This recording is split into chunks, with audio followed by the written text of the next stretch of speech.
আমি এখন এই মেয়েটির কাছ থেকে $1 চাই। মেয়েটি আমাকে যদি $1 দেয় তাহলে তার জন্য একটা গিফট আছে।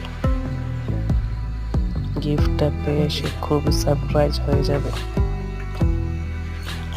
সে এখন আমাকে $1 দিয়ে দিল, তার জন্য একটা গিফট আছে। এখন চলে যাবো, আবার এসে না তাকে গিফটটা দিয়ে দেওয়া যায়। মানে গিফটার মালিক সে। থ্যাংক ইউ, ধরুন আপনার $1। Just minute, give you iPhone 16 Pro Max।